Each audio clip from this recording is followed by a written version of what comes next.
Hey, how you doing? This is John, and welcome to John's Longbox. I got crazy hair, and I'm here with Mike Barron. How you doing, Mike? How's everything? Everything is Irie. Oh, good. Irie, geez, that's even better than good. So, Mike and I just talked Wednesday night over on the Fourth Age with RJ. We were talking about my favorite literary characters, Captain Nemo, which takes us right into what's going on with you. What's going on with Captain Nemo and you? Well, Captain Nemo has left the building. He's out there in a sub somewhere. But he doesn't tell me where he goes. In fact, He's not good with communication. He doesn't. no, he only surfaces about once every 3 weeks. Yeah. Yeah, well, the reason why I'm bringing up Captain Nemo is you have Captain Nemo teaming up with Sherlock Holmes in your new comic, and where is it? It's on Fun My Comic or It's on Fund My Comic, Indiegogo, and Kickstarter. If you want to, we got keys to every one of those platforms at baroncomics.com. Just go to baroncomics.com. You can watch the trailer, and you can also take a look at the rest of the stuff I have on sale. Oh, cool. Yeah, I'm gonna bring that up right now. Why can't I hit the correct button? I'm hitting every button but the correct button. So let's bring up your campaign, or at least your Mike Barron page. Where is it? Yeah. There we go. We got. Oh, why is Nexus popping up? Yeah, because you like Nexus. All right. Here we go. Let me get rid of everything. I got everything in the way. So here we go. We got Leviathan, Sherlock Holmes, and Captain Nemo. I tell you, man, I love these two characters. Yeah, me too. Yeah, you were saying Wednesday night that when you were a kid, you were in the Baker Street Irregulars. You were telling me about that, and I just couldn't help but picture you as a little kid with a little fake pipe blowing bubbles, solving crimes, right? Well, this is when I was like 22 or 23. That's right. You were never a kid. Mike was always an adult. No, I'm still a kid. But now I have a deerstalker cap. Oh, you know what's funny is, well, first off, today's my birthday, and I thought I was 57 years old, but my sister reminded me that I'm only 56, so I get to be 56 for 2 years. And she said, "How did you get to be old? How did you get to be an old man when you're sitting in a room filled with toys, comic books, action figures?" And I was like, "I don't know, man. It happens to the best of us. It beats the alternative, I guess." Yeah. Oh, we got Matt Bao says he's working on his new Private American piece. Matt Bao's working for you? I know. That's cool. Unsolicited. Matt's a terrific artist. Oh yeah, Matt did a page in my comic. He did a goof on the Sea Monkeys ad. He did Sea Hippies. Freaking hysterical. It's so funny. Mike does great work. He did a couple of logos for me. I'm looking forward to seeing. He's got a comic strip coming out, Soaring Eagle. I'm looking forward to that. Oh, Mike Barron says hello. Yeah, buddy. Katie did. How you doing, Katie did? You keep saying I'm going to come on your channel, and you never invite me. Mike Barron was born 5 o'clock shadow and a mortgage. Yeah. I'm so old I saw Hendrix. Yeah. So I'm trying to think of stuff that we didn't talk about on Wednesday. So only everything. Yeah, we did. We had a fun talk. Everybody asked in the chat. So I mean, let's start at the beginning over here. You got a new workout. So we got what is ludus? I can't read that. My eyes are so bad. Ludus. It's Latin. It means the game is afoot. Oh, perfect. And Sherlock Holmes Leviathan. So tell us about this. Well, I've always been a Sherlock Holmes fan, as you know. About 3 years ago, I started on this Sherlock Holmes film jag. I started watching every movie and TV show I could on Sherlock Holmes until I'd seen probably 24 hours in total, and that barely scratches the surface. There's probably more Sherlock Holmes on film than anyone can watch in a lifetime, but I saw a lot of it. And my impressions were that, first of all, the BBC series starring Jeremy Brett as Sherlock Holmes is probably the most faithful interpretation, and Jeremy Brett is the best Sherlock Holmes. Right after that, Benedict Cumberbatch in the other BBC series that came decades later and upgraded Sherlock to the 21st century. And I think it works very well. And Cumberbatch is a great Holmes too. And then of course, Cecil Rathbone is the third of the greatest Sherlock Holmes actors. And not only were they great actors, but they did enough to establish their primacy in the field. There are other actors who only portrayed Holmes once or twice, like Nicole Williamson in the 7% Solution, but he was brilliant in that. Or John Neville in A Study in Terror, where Sherlock Holmes goes after Jack the Ripper. There are a number of movies where Sherlock Holmes goes after Jack the Ripper. One of them is Murder by Decree, starring Christopher Plummer as Sherlock Holmes. Not one of my favorites, but a lot of people like it. I'm with Matt on this one. I like Cumberbatch, and I can't think of the other guy's name who played Watson. I like them a lot. They had a good chemistry, but the guy who played Moriarty got on my nerves. Oh, I thought he was terrific. and I really didn't like when Watson's wife became super agent. You know, this dumpy woman became super. I was like, we're bordered on fiction, science fiction at this point. Well, the graphic novel is a good dose of Victorian science fiction. Oh, yeah. Well, we were talking about how one of the things people don't realize about Captain Nemo. Again, I can talk about Captain Nemo all night. He's I got Captain Kirk, Odin, and Santa Claus, and Captain Nemo are like my top 4 favorite fictional characters of all time. Although, if you're a little kid, Santa Claus is real. But I think he never really gets portrayed very well, at least in recent movies, and they forget that he's a genius. And you're right. You brought it up Wednesday. You said that the Nautilus was nuclear powered, and I was like, I don't want to say anything because I'm like, I'm not going to argue it. But then I looked it up, and it's really the only solution that it was that Jules Verne was describing nuclear power before those words were coined. Well, you know that there's a new TV series called Nautilus, which is based on the life of Captain Nemo, and it looks incredible. It looks incredible from the previews. It does. It looks so good. I'm sending you the link right now in the private chat. Yeah, we played that you were on a couple of weeks ago. We played that, and one of I'm a big fan of Captain Nemo. I read the novel, and then in The Mysterious Island, Captain Nemo shows up. Spoiler alert for like a 150-year-old book. He shows up at the end of the book and rescues everybody, and he tells his life story. You know, he was kind of like a cipher in his own book that he only gleaned information from. Now I can't think of the main character's name. The character Aronson. What was the name of the book? The Mysterious Island. Yeah, I haven't read that one. Oh, it's a big, thick book, and apparently there was like a big trend at the time of like fantasy survival books. Like these people, they land a bunch of crew. A ship goes down somewhere in the South Pacific, and they live on this island, and there's everything. And they just describe like they make wires, they make telegraphs. One guy is a shipwright. He just spends 3 years making a boat. You know, one guy's a farmer, one guy's an engineer. Like they just have the perfect mix of skills to survive and thrive. And then they get a monkey that they train to like gather. You know, it's like but there's this like mysterious force that like one of them gets sick and then they find medicine. You know, so they're like they think there's like an angel on the island. Turns out it's spoiler Captain Nemo, and then he basically tells me, "You got to get off this island. The volcano's going to erupt." You know, and it's the island where he built the Nautilus because this island has all the world's resources. I just ruined the book for you.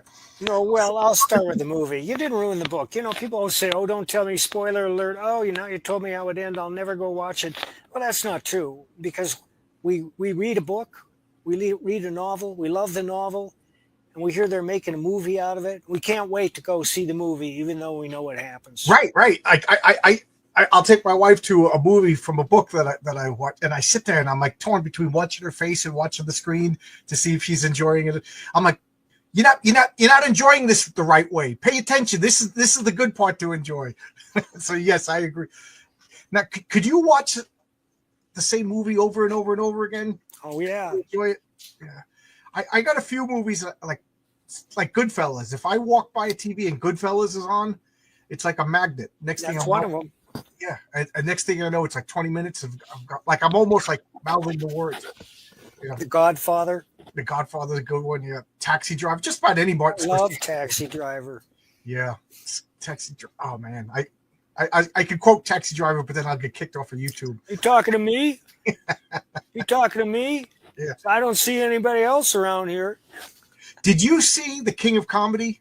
Oh yeah, I love The King of Comedy. Isn't that a great movie? Yeah. You know, oh my God. And you know, the first Joker movie is just a bad replay of The King of Comedy. Yes, that's what I was leading to. If you watch King of Comedy, the sequel is the Joker, but with, you know, Joaquin Phoenix playing the Rupert Pupkin.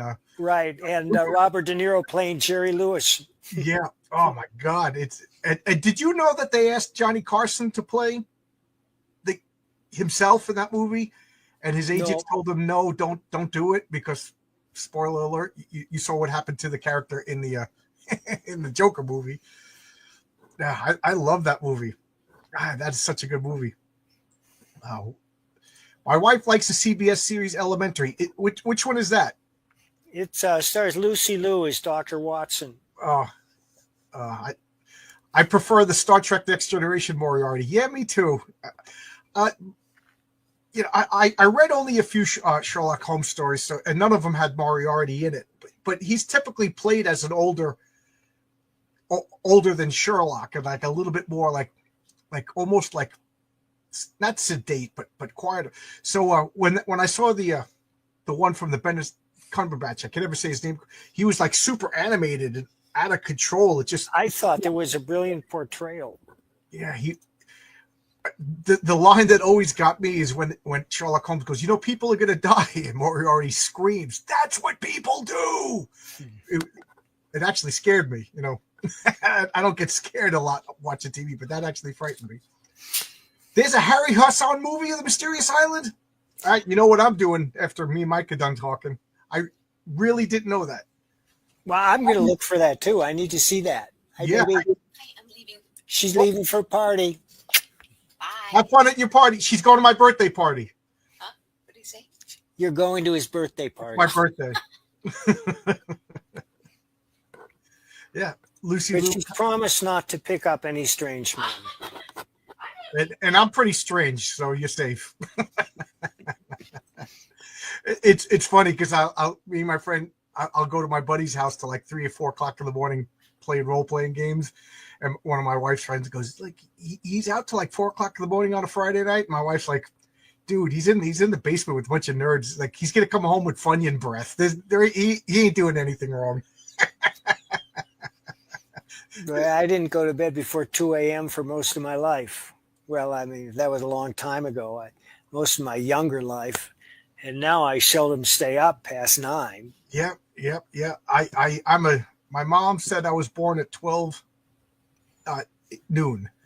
And she goes, and you never woke up without a struggle before 12 noon. And now with the job, I wake up at 4:30 in the morning every morning. And like on Saturdays, I'll wake up at 6 in the morning. But I was out of work for 4 months with a broken neck. I was still waking up at noon. I reverted back to that child. I know as soon as I retire, I'm a night owl again. Like I'll be up till 4 o'clock in the morning, reading, doing stuff. I just love the nightlife. I love to boogie. Down at the disco. So, you said what inspired this? I think you said it, and I kind of it just popped in my head. After watching all those Sherlock Holmes movies, I thought, I could write a killer Sherlock Holmes story with Captain Nemo. And it just like that. And one of the reasons is that all these great characters that live on forever, and Sherlock Holmes is the most popular fictional character of all time, they all were born in a Victorian period, a Victorian explosion of great literature, where they all existed more or less in the same time range. Captain Nemo came out before Sherlock Holmes, but not that far before, and it's not inconceivable that they were both alive at the same time, as was Dracula. Yeah. Alan Quatermain. There's a fascinating character, Alan Quatermain, and I don't think he gets the the recognition he deserves. And we were talking about Sir Richard Burton. He's directly inspired by Sir Richard Burton.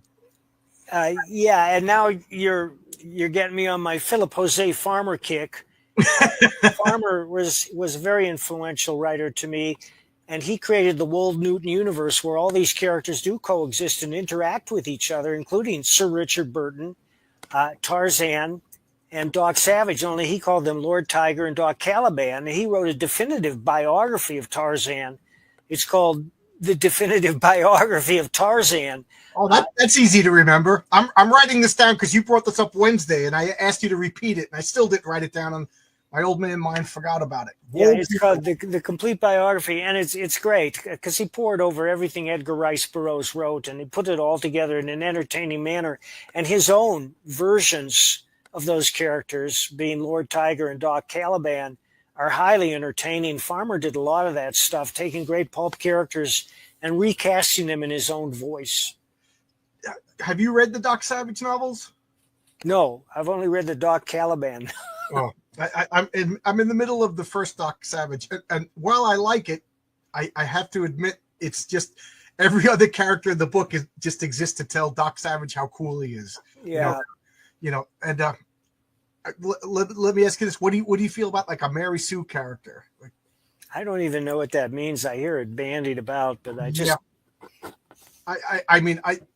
Well, first off, I have a character coming out called Mary Sue in my second issue of my comic. I'm kind of goofing on but I'm not against the concept of like the best character. Like. Well, what does it mean? Well, the story that I heard was like in the early '70s when fan fiction was in its infancy. Some woman, her name was Mary Sue. She made a character called Mary Sue Kirk, who was the daughter of Captain Kirk. And Mary Sue Kirk was the best captain. She was the best fighter. She was the hottest chick. She was the best scientist. She was, everybody else on the Enterprise just was like, Mary Sue Kirk is the best. You know what I mean? And it was named, so it just became like a derogatory term. Okay, it's a fictional character who's often portrayed as unrealistically perfect. Right. Which Doc Savage, I think, fits the T. Captain Kirk kind of fits the T, but they're still great characters. Like, I'm not against the idea of a Mary Sue.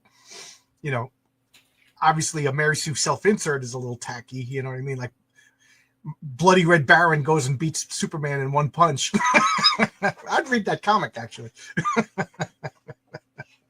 Doc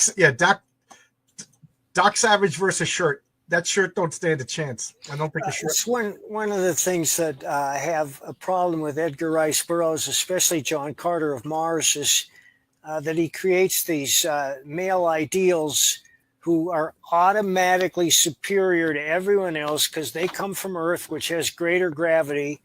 So there's no real physical challenge to them on Mars. Oh, yeah. And I'll bring up your campaign in a second again. John Carter, if you remember, he had natural immunity to the telepathy of the Martians. It was almost like, dude, you're giving him... Nobody has a chance to beat this guy, but I still like those books. Yeah. Like I said, I don't automatically dislike a Mary Sue. Like One Punch Man, right? I don't know if you're familiar with that character. The premise is he could beat any superhero with one punch, but that's the point of the character. And now he's bored. It's a gag. What's that? Yeah, it's a gag. Who's the other one that's better than everybody? We talked about Reacher briefly. That's the whole point of Reacher is what if we got a guy who's physically stronger and just smarter than everybody, and rather than he stumble up, like he kind of figures out. I read the first novel, The Killing Floor, and it was still a great book because it's not like he had magic powers that he could solve. Like you saw him detect everything and figure out everything. It was very compelling. They did a good job in the first season of the TV show. I think I read one a while back. I'm not addicted to them like I am to some other fictional characters. I don't get this joke. Doc Savage was Marvin, farting to draw Marvin. I don't know who that is. And with any luck, we won't. What about The Shadow? Have you ever read The Shadow? No, I never have. I've read the comics that were written by Denny O'Neil and illustrated by Mike Kaluta. And I like the idea. And Denny's a good writer. Yeah. You should be able to take any character and make him compelling. A good writer can do that. And well, I have some of his shadow material in hardbound, and I'll have to revisit those and take a fresh look at them. Those were my first. Well, my father liked the Shadow, so he was always talking about the Shadow radio show. But in comics, it was that Mike Kaluta hardcover with Denny Neal. What a beautiful comic! And I love the idea of the hero with the agents that not. Well, I guess the Shadow, they kind of do his bidding. He has that magic mind control ring, but like Captain Nemo's got a group of people that are kind of share his philosophy, and they run his ship, and they harvest his underwater tobacco and minerals that power his. I love when there's a whole team of people that work together like that. Like, I think Batman would have worked better with Chuck Dixon. He had that hunchback character. Are you familiar with that worked on the Batman? Bane? What's that? Bane? No. Harold or Harvard. I forget. Oh. Harold. He had literally a hunchback who lived in the Batcave. They kind of just phased him out. I kind of like the idea that Batman pulls in, somebody else works on the car. It's kind of demeaning to see Bruce Wayne underneath the Batmobile with a monkey wrench. Tony Grigo wants to know if I've read Don Pendleton's The Executioner. I read a couple of them back in the day, Tony, and we both know that The Punisher, which was created by Jerry Conway, is simply a rubber-stamped executioner. Yep. I mean, the concept, is just lifted whole from the Pendleton books and plunged down into Spider-Man. But there are a lot of those characters in fiction, as Matt points out. Remo Williams as well. Just about to say it. Yeah, Remo Williams, the Destroyer. In the 70s, that was like a whole genre. Chuck Dixon calls them the men's sweat magazines or whatever. They were like revenge fantasies. Charles Bronson with the Death Wish. Death Wish, yeah. Even Dirty Harry. Especially Dirty Harry. Yeah. Some person says an invincible character could work if there's humor or has a weakness. His friends and family aren't invincible. That's true. And that's the basic problem we have with superheroes. I can't help but comment, you got that Flash right over your shoulder. When you took over Flash, I never liked the Flash because I don't know. I just thought he was too unbeatable. He just, How are you going to fight that guy? He punched you 60,000 times before you got to move. But you made him. You slowed him down. And I'm a big thing about logical weaknesses. He needed to eat, and he needed, the faster he moved, the more he ran. Yeah, he had to keep a caloric intake, and I thought that was brilliant. I really. I remember one of your stories. He was running across the country currying like organs for somebody that like a child heart. Yeah, he had to stop at a diner and eat some cheeseburgers. He just run through the drive-through. Yes, that's right. Yeah. I thought that was brilliant.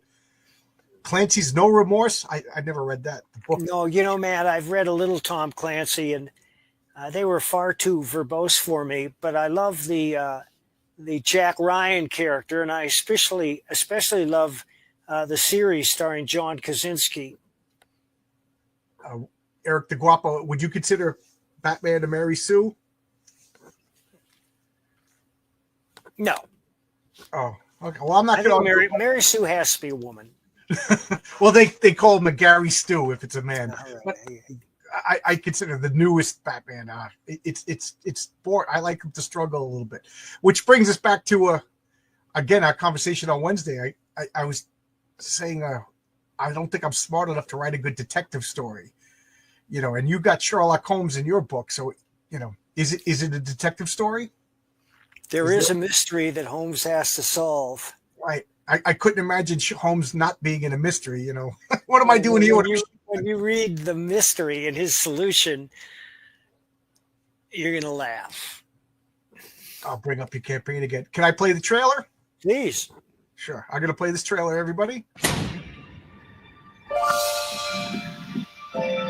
When a series of shipping disasters points to a mysterious sea monster, Sherlock Holmes and Dr. Watson leave the comfort of Baker Street and board a freighter where they encounter unexpected betrayal and come face to face with the enigmatic Captain Nemo and his submarine, the Nautilus.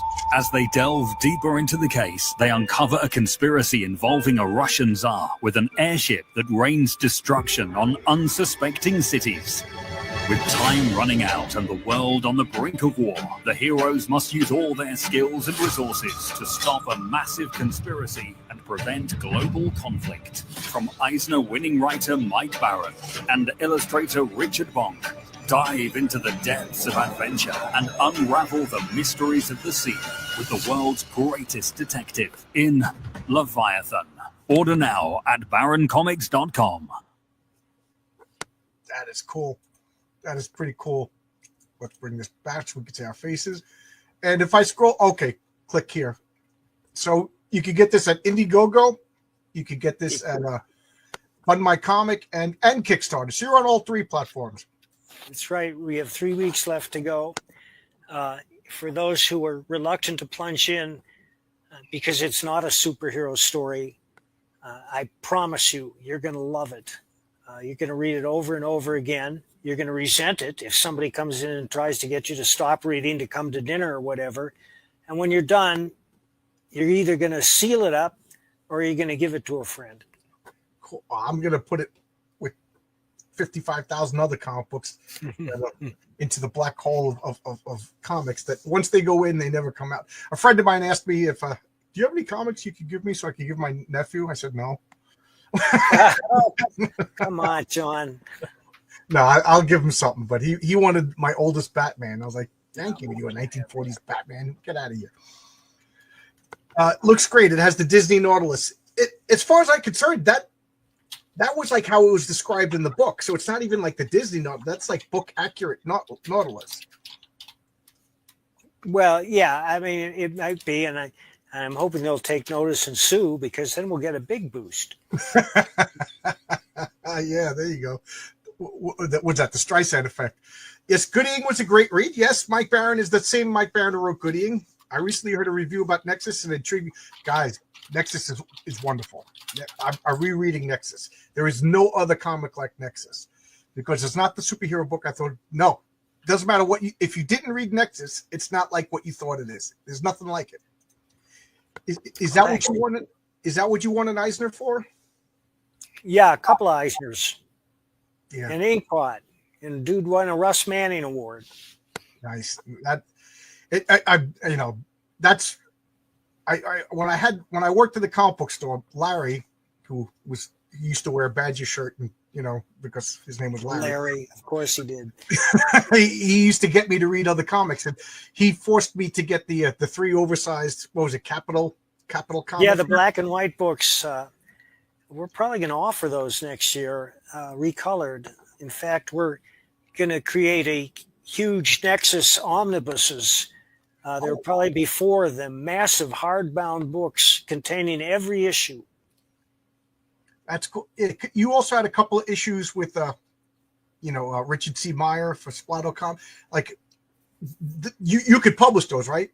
You're gonna. Like I'm trying to In fact, I have that issue myself. If anybody is interested, they can contact me. And I'll be happy to sell you one. Bloody Red Baron on Twitter.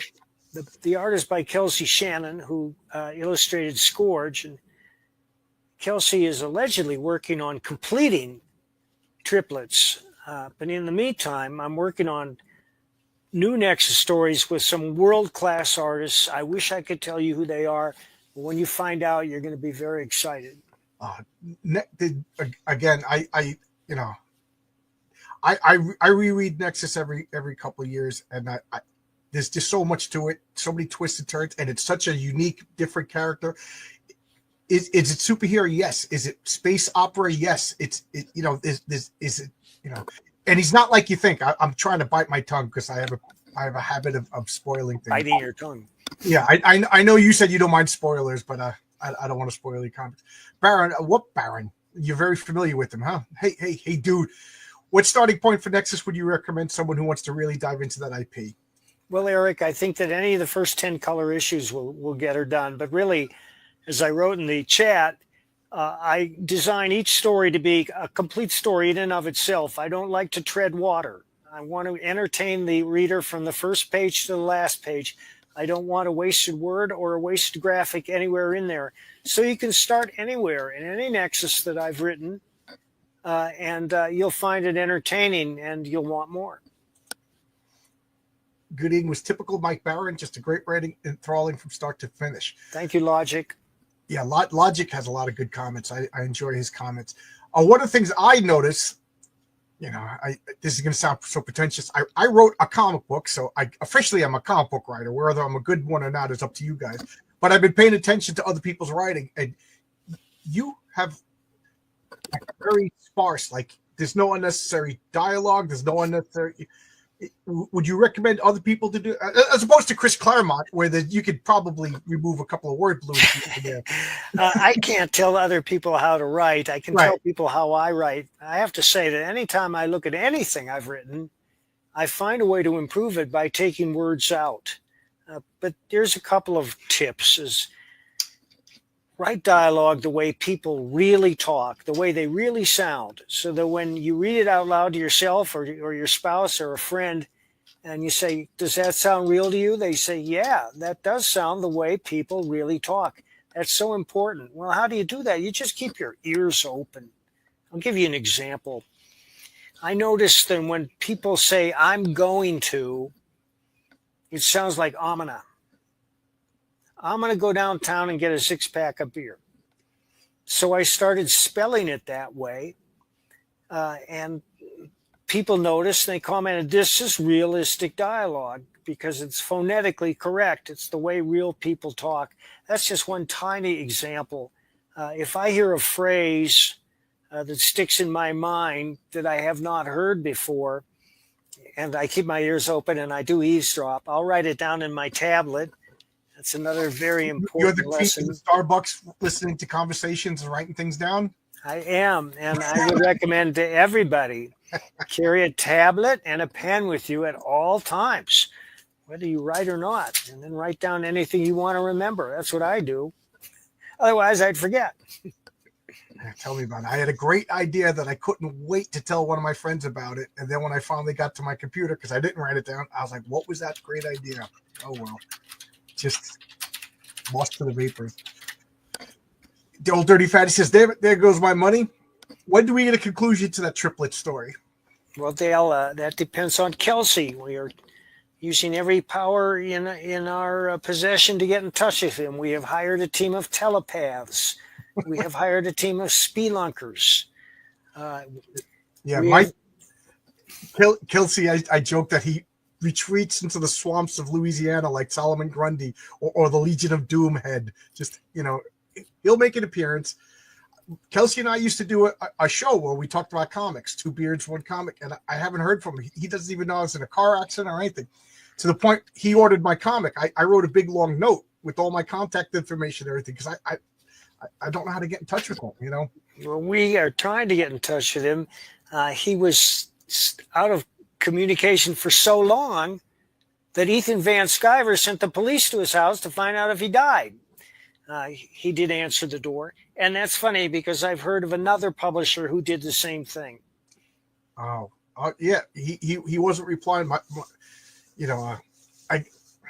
is going to sound awfully terrible, and I know somebody's going to use it against me, but he backed my book, so I wrote him a letter because I have his address. You know what I mean? Just let me know you're okay, kind of thing.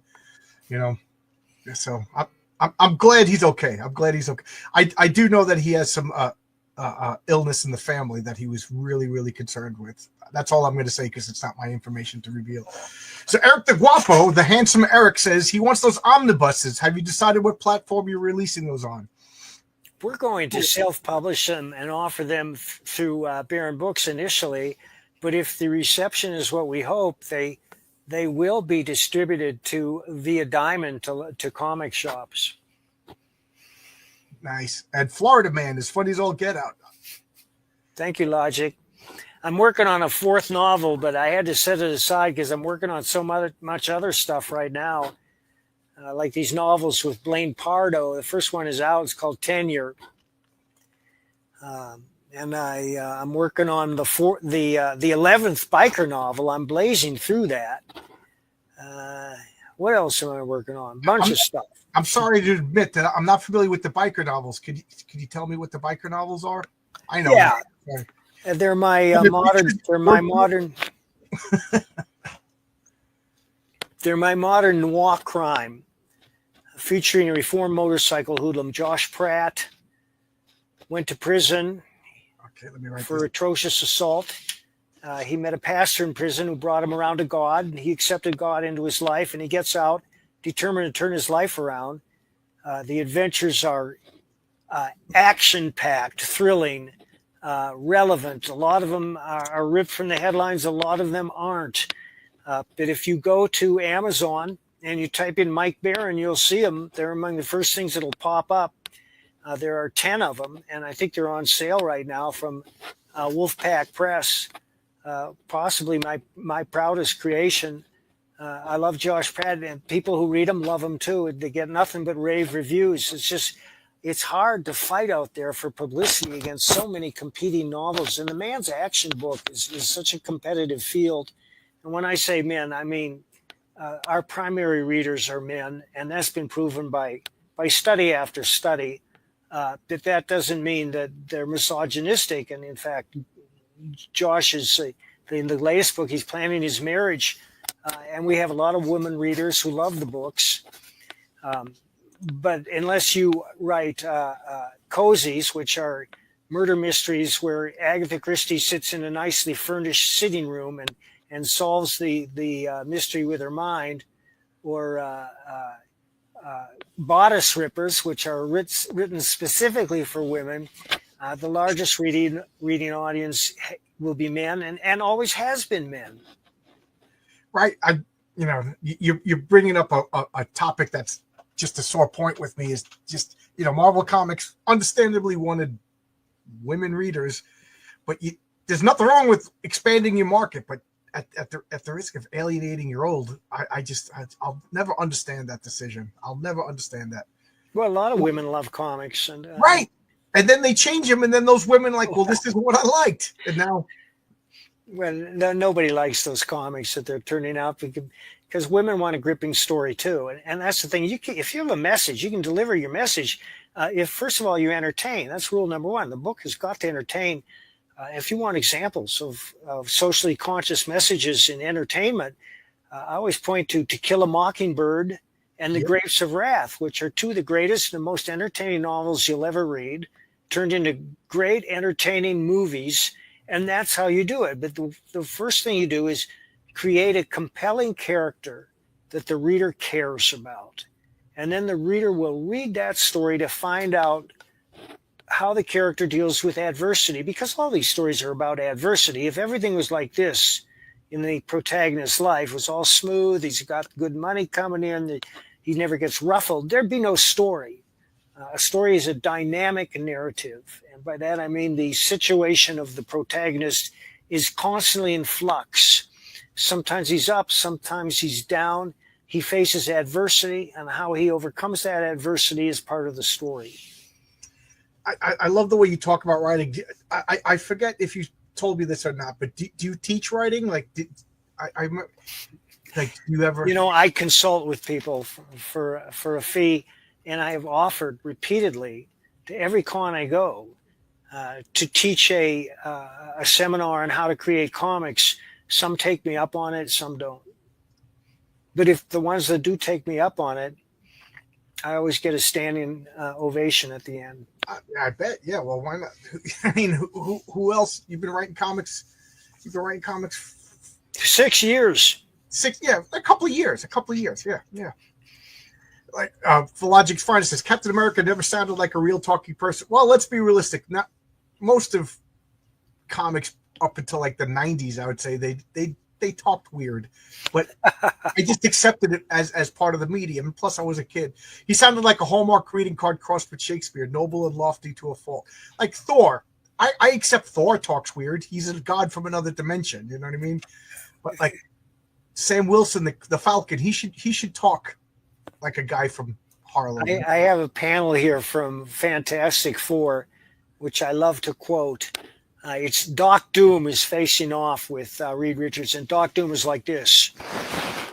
and his legs are 4 feet apart. And Reed Richards is like this, and his legs are 5 feet apart. And Doc Doom says, "Then turn and stare in abject awe at Doom the First, the new ruler of the world." And of course, that's how Stan Lee wrote back in the day. And Stan Lee could do that because he was a great writer and he was the first one to do it. But that's how a lot of people write today, and they don't know how to do it, and it doesn't sound real. And the reader, it just rings like crushed glass in your ear when somebody else tries to do it. Yeah, he wrote like they were like Shakespearean characters. Like if whoever's playing Dr. Doom in this movie, whether it's Robert Downey Jr. or whatever, if he's not overacting and raising his fist, then he ain't doing it right. I don't want a subtle Dr. Doom. If you're wearing armor, and you're a despot. I don't want to see a trade negotiation treaty movie. I want to see craziness. Yeah, Kelsey's more elusive than the Tasmanian wolf. Yes. Marcus mentioned John D. McDonald. I have to say that John D. McDonald is the reason I'm writing, and that Josh Pratt is my tribute to Travis McGee. Oh, here's the comment. Okay, I didn't realize it wasn't going down to the bottom. As long as there's stuff, yeah, okay. Logic, just because something is made for men doesn't make it sexist or toxic. Yes, absolutely. Masculinity offends feminists and nobody else. By the way, women like masculine things. Yes, I do you think the tide is turning? Do you think there's like a cultural shift back to? I do, but I have to say that it's not turning that much because people have always felt this way, and it's only because a certain class of person, whom I call tapeworms for want of a better term, have taken over education, entertainment, and journalism, and politics for that matter, for the last 50 years and shoved their agenda down our throat. But it's not the agenda of the normal American, and we've just had a huge course correction representative of the vast majority of Americans. Yeah, I agree. My wife is from Canada, and she's not very political until recently, and I just kept saying this. I think that this is the elites just social engineering. Like nobody believes in this stuff, and you turn on the TV, it's like what's the word? Disillusioning and there's an exact word that I can't. Well, people call them the media. I call them the lick spittle. The lick spittle is never going to recover from the blow they've been dealt and what they have done to themselves for the past 20 years. I mean, it's been going on for a half century, but in the past 20 years, they threw away any pretense of objectivity and simply became mouthpieces for the Democratic Party. Absolutely. I know this is probably coming from, not having to do with that talk, but like when I hear people talk about like hate speech, like it's okay to censor. It's like either you believe in free speech or you don't believe in free speech. Speech is violence. Yes. Oh my God. I'll never forget, Mike. I was in Albuquerque. Me and my friends were going camping for the weekend, and we were meeting my friend Mike's girlfriend. She was pulling up for the first time, and she pulled up in this, a Lexus, Lexus car, and the bumper sticker said, "Poverty is violence." and I knew exactly what she looked like before she even came out of the car, and even he was giggling, so that became like the catchphrase for the weekend. Poverty is violence. Needless to say, she never invited me to go camping again. Yeah. Have you ever watched the Corman Fantastic Four? Yeah, it's as far as I'm concerned, it's the only accurate Fantastic Four movie. Never seen it. I'll try and catch it one of these days. I bet you I can find it on TV somewhere. Yeah, I think it's on YouTube for free. Yeah. That's how I watched it. Yeah. I don't know. That's how I saw most of the Sherlock Holmes. Fantastic Four is still my favorite mainstream superhero comic, and I feel like a battered ex-girlfriend. Maybe the next one will be good. Maybe just read the old ones. Yeah. That's what I'm doing. Literally, I call it the Fantastic Four Project. I'm trying to reread all of the Fantastic Fours, because I bought them out of order because you buy them when you can, especially the expensive one. I walked away from Marvel Comics after Civil War and was done with the MCU after Endgame. By the way, Winter Soldier is the best MCU film, but they're mostly black. Yeah. I can't. can't argue. I think the Marvel movies. I agree with him. I think that Winter Soldier is the best Marvel movie. They took it seriously. Yeah. You know that like there was not. If I recall, the movies kind of blended together 10 years later, but there was a couple of humorous quirks. But it was a serious movie. They took it seriously, and you had a feeling that there was stakes. You know, and when I watched Thor Ragnarok, I didn't believe that there was any serious stakes in that movie. It didn't take itself. It was like watching a Looney Tune. That's right. If a movie doesn't take itself seriously, why should I? Absolutely. No, and I'll give a pass to comedies if they're funny, but most comedies aren't funny. Which brings me back to Florida Man. Florida Man, your comic is actually funny, and I've said this to you before that for me, whenever I see somebody's making a funny comic, I don't know. Comics mostly aren't funny, with the exception of Mad Magazine. But Florida Man, I like Florida Man because it's not just puns. And it's never puns.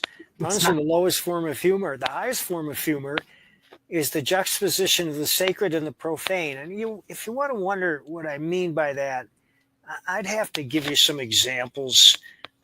And I can't give them to you off the top of my head. But there are situations that rise organically out of the story where you hear something absurd presented straight-faced, and everybody knows it's ridiculous, but the people in the movie are taking it seriously. I really can't think of any examples. Did you see the Evil Dead 2? No. Or, Evil Dead 2, Bruce Campbell is a guy working at Walmart, gets sucked into the evil dimension, and he's fighting zombies, and it's all medieval. And the director was like, everybody else has to be super serious and take this as threatening as possible. So when Bruce Willis is quippy and everything, it's actually funny. Like one this zombie woman falls down in front of him, and everybody's like, "Forsooth, she is gone!" And Bruce Campbell goes, "It's a trick. Get an axe." And just like that whole absurdity, you just crack up laughing. I got to recognize a super chat because I get them like once every 6 months. Good. Anyone doing Sherlock Holmes justice has got my respect. There you go. Keep up the good work, mates. Cheers to John. If you could talk with crowds and keep your virtual walk with kings and not lose the common touch. I don't really. Mike Barron is the closest to a king I'm ever going to get. And he's only a baron. So I'm lucky to be here. We're all lucky to be here, especially after the year I've had. They obstinately believe if they control all culture. Yes, and you could tell utopia. No, they don't. They don't believe in an egalitarian utopia. That's just the crap they feed the dumbos so that they can get more power for themselves and rape the public for all the money they can. Yes, that's what the leading thing. But then we got the useful idiots that I'm working with. And I keep trying to remind them, what are we progressing to? And they say utopia, and I go, utopia literally translate as no place. It's translating into nothing. So we're progressing into non-existence or nothing, But then as Breitbart pointed out, politics is downstream from culture, and the left recognized this many years ago. But there are a bunch of us who are working to change the culture, and I'm one of them. And Blaine Pardo, my writing partner, is another.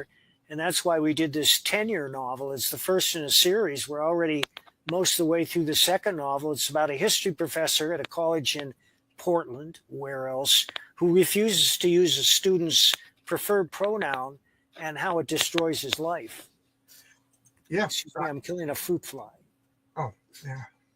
Would you like to see the corpse? I don't know if it'll show up. It's so tiny. There's nothing like a little bit of death to spike up in the conversation, Thor movies at this point, all the Marvel movies at this point, I would rather talk about movies that I love. Right. Any chance of a Florida Man Badger crossover? Tony, it's really funny that you mentioned that. All I can say is wait till you see the Florida Man 3 graphic novel. That's all I can say. Yeah. And I'll just have this teasers. Gary takes a job as an orderly at a mental hospital. Okay, I think that's all you have to say. Yeah. I think I can figure out the rest. Yeah. Aldous Huxley warned us about utopia. It's a lot. Well, again, the word utopia translates as no place. Light humor isn't for me. Give me straightforward humor or serious drama. Light humor and endless sight gags. Like the airplane movies. What were they? The Zucker brothers. Like that was so big for a while, and then it just stopped. I forget who said it, but comedy doesn't travel well over distance and time. Well, that's not true. Oh yeah. If you haven't seen the Marx Brothers Duck Soup or W.C. Fields' The Bank Dick or any number of movies those guys put out, humor is universal and timeless. But that's real humor. Those guys really understood it. And one thing that Fields understood was that most humor is based on tragedy. Because he's got this one short where a guy's working in a drugstore and he sees this blind man trying to cross the street with a cane. And the blind man is waving the cane in front of him the whole way to make sure he doesn't strike anything. And Fields is the clerk, and you can just see him tightening up because he knows what's going to happen. What happens is the blind man comes to the door of the apothecary and smashes it to pieces and then walks in and says, "Oh, no, you made fun of a blind man." Well, unfortunately, all humor is based on tragedy. It's our natural reaction to things that we don't wish to process as painful. Yeah, Alan Alda said that comedy is tragedy plus time. Yeah, I can't believe I'm quoting Alan Alda because that guy. Yeah, I stand corrected. Everybody in the chat's telling me I'm wrong. Stage Raising Saddles is still hilarious after 50 years. I recommend anybody, you youngins in the chat who have not seen Blazing Saddles, put your seatbelts on and watch this movie, and watch it with somebody under 20 years old and watch their face explode. I watched The History of the World with my nephews last 2 Easters ago, and they just were horrified at all the jokes in that movie. Like, they never heard of it. And, of course, Eric the Guapo is absolutely right. Farts will always be funny. Even the ancient Greeks knew it, and we know it today. I could talk about a masterpiece that is Tenet over any Marvel film. Yeah, intricate and complex. Yep. The Blues Brothers does have some real humor in it. Princess Bride has some real humor in it. Yeah. Princess Bride is a timeless classic. People get mad when people make fun of midgets. Midget cavemen were called Neander Smalls. I thought this was a serious comment, and then you got me at the end, Grey Wolf. Nothing like it. But what I was trying to say about Florida Man is the situation creates the comedy, which I love. That's right. Absolutely. Would you say it's like the British always like it's a long setup with a big payoff, whereas the Americans it's kind of just like a funny line. Well, they're not generalizing. The kind of scattergun approach that you see in Blazing Saddles or the airplane movies is uniquely American, and they make no pretense of presenting a serious story. They're not trying to be serious, and we're not expected to take them seriously. We're just in it for the laughs. It's like a comedy skit. They stumble from one gag to the next. And, right. Most of the gags are pretty obvious, and they're not that funny. But I don't begrudge those movies their success. They can't make them today because you've got a bunch of censors sitting there saying, "That's not funny." They keep saying you couldn't make Blazing Saddles today, and that's absolutely true. But I did watch it recently, and it's not funny. It's just one outrageous presentation after another. Whereas real humor rises organically out of the situation. A couple of films that I would recommend are His Girl Friday with Cary Grant and Rosalind Russell, and Tootsie with Dustin Hoffman. Those are very funny movies because the humor rises naturally out of the situation. In case you don't know, Tootsie is about Dustin Hoffman is an acting teacher, a great acting teacher who can never get any acting jobs. So he reinvents himself as a woman. And this was made like 35 years ago. Yeah. And he's very convincing. And the situations he gets into are honestly funny. It's a laugh out loud movie. Yeah. I would you say that comedy, to write comedy, it's timing, Ask me what the secret to comedy is. Mike Barron, timing. To comedy. Okay. Same with horror, right? Would you say horror is timing also? Oh, absolutely. And sound. I mean, you don't appreciate how effective sound is in a horror movie unless you're aware of it. But that's the huge advantage movies have over any other form when it comes to horror, is they control not only the pacing and the visuals, but the sound. There's a movie called The Haunting. The original is in black and white, and it's absolutely terrifying. There's not a shred of gore. There's not a monster in it. It's all done with suggestion and sound. Have you seen on YouTube? They'll take scenes of movies and erase just the music. Like one of the famous ones is the Star Wars, when they're getting the medals at the end, and they just remove all the score, and it's just amplified footsteps, and it's so awkward. What you were saying, like the sound plays such a... music also plays a tremendous part in our movies. What does Logic say over here? To Catch a Thief is a classic example of great storytelling and very light humor. Cary Grant is awesome. I didn't see that one. I got to see that. I saw it once a million years ago. I should watch it again. I agree. Horror and sound of... Yeah, babe, we need to talk. That's real life. That's real life horror. Honey, we need to sit down. We need to talk. All right, Mike, is there anything you want to say before we close this down? Well, no, except to remind people to always carry a tablet and a pen with them wherever they go. And a towel, if anybody gets that reference.